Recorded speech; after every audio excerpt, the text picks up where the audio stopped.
Salut à tous amis, c'est Alex Pokémon. Aujourd'hui, on se retrouve pour une nouvelle vidéo news, une vidéo actualité Pokémon, et on va parler de EV7, tout simplement. La prochaine série Couronne Stellaire. Donc la prochaine série en France, nous c'est Night Wanderer, donc le nom, j'ai oublié le nom en français, mais c'est Night Wanderer en japonais, bref, donc 6.5.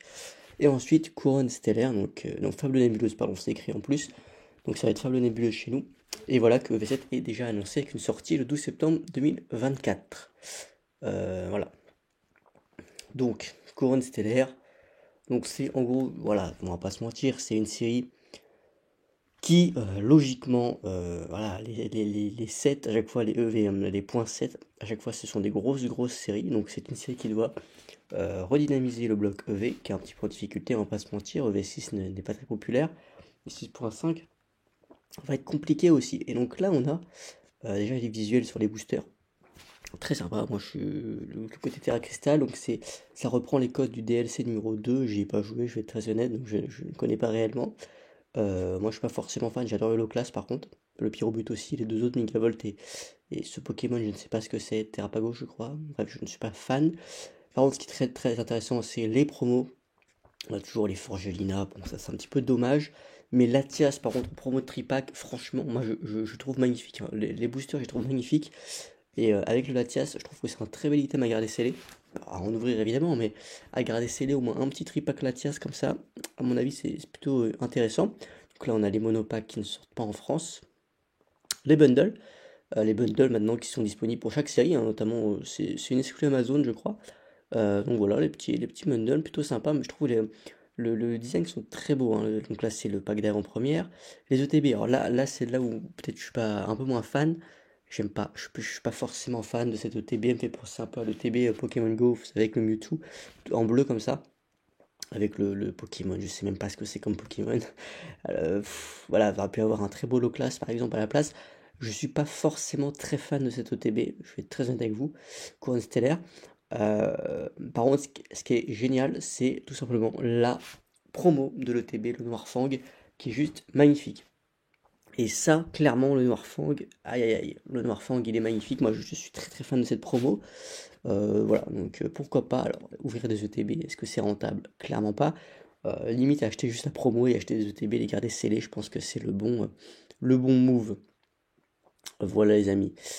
Sinon, on n'a pas d'autres choses, on n'a pas vraiment d'autres cartes qu'on leak ou ce genre de choses. Par exemple, on a quelques petites cartes pour V6.5 qui ont été leak. Donc là, ça bug un peu, mais bon, il n'y a rien de nouveau, franchement, il n'y a rien de bien nouveau. Tout est un petit peu, voilà, donc classique, on va dire. Donc là, voilà, là par contre, on a une nouvelle chose. Ok. Donc là, on a les nouvelles. Là, on a quelques leaks des cartes donc, qui va composer SV7, c'était la Miracle, donc il devrait composer ensuite, j'ai déjà oublié le nom, la prochaine EV7 tout simplement, classerie au Japon. Alors là, par contre, franchement, par exemple, le Noirfang, dans le set japonais, ce sera pas une promo, ce sera une carte, une AR, tout simplement. Le statistique, non, le statique, ah, je sais pas, j'ai oublié son nom, je sais pas. Magnifique. Ah là, par contre, cette carte, elle est exceptionnelle. Je sais pas du tout le nom du Pokémon. Voilà, franchement, en alternative, ils vous mettent Pomme Drapi, je crois, le nom. C'est terrible, c'est un petit peu dommage quand même. La carte est très belle, mais le Pokémon, franchement, c'est une blague. Il y a de très belles cartes, hein. Cette Ace, elle est magnifique. Franchement, j'aime beaucoup. Je trouve les X aussi, le briochien comme ça, très beau. Je trouve qu'il y a un vrai. Pareil, le Megavolt, un gros design qui est fait, donc je sais pas comment ils appelleraient ce nouvel type de rareté, avec, vous savez, plein de couleurs comme ça. Le type stellaire, donc voilà, donc c'est le type stellaire, si je comprends bien. C'est magnifique, franchement, c'est de très belles cartes. Euh, Low class, voilà, le low class qu'on avait déjà vu précédemment, le low class il est incroyable. Megavolt aussi. Bah écoutez, franchement, il y a quand même de belles cartes, hein. Il y a potentiellement quelque chose de très beau à faire.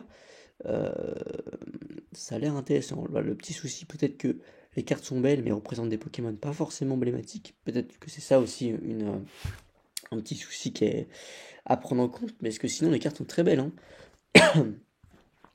Donc bon, moi on verra bien. J'ai un peu peur que V7 laisse un petit peu les gens indifférents alors que ça devait être. Il y avait une grosse hype dessus, on va pas se mentir, il y a une grosse hype sur V7. Finalement, peut-être que V7 va décevoir et ne va pas finalement relancer la hype comme elle aurait dû elle aurait dû le faire. Donc on verra bien en tout cas. Sur les premiers leaks, on a les premiers visuels des items et quelques cartes. N'hésitez pas à me dire vous ce que vous en pensez de V7, de cette avant-première, voilà, de ce début de dévoilement de V7. Moi je suis assez intéressé, voilà, je pense qu'il y a quand même de belles choses, de belles cartes, il y avait potentiellement quelque chose de très beau à faire. Mais voilà, c'est vrai qu'il y a eu tellement de rumeurs sur EV7, bon, on est un petit peu loin de de ce qui était dit précédemment, où ça parlait parfois de choses, voilà, que c'est sur les légendaires, sur les dragons, sur ce genre de choses. Bon, on n'est pas vraiment là-dessus, donc voilà, c'est pour ça que j'ai un peu peur, moi, que EV7 a eu tellement d'attentes qui ont été mises sur EV7, bah, finalement ça déçoit un petit peu tout le monde, donc on verra bien, hein. N'hésitez pas bien vous ce que vous en pensez, si vous êtes pour l'instant content de ce qui se profile, ou si vous êtes au contraire plutôt déçu et que vous vous attendiez à mieux pour cette série, pour ce point 7 qui est évidemment attendu au tournant après Évolution Céleste. N'hésitez pas à me dire tout ça en commentaire, voilà. Je vous remercie d'avoir regardé cette vidéo, n'hésitez pas à vous abonner si ce n'est pas encore fait, on est 4000, merci à tous. Et n'hésitez pas à récupérer vos 15 € offerts sur Whatnot, c'est le premier lien en description, ça permet d'avoir 15 € offerts chez n'importe quel vendeur, et moi ça permet aussi de soutenir la chaîne, donc je vous en remercie grandement si vous le faites. C'était Alex Pokémon, ciao les amis.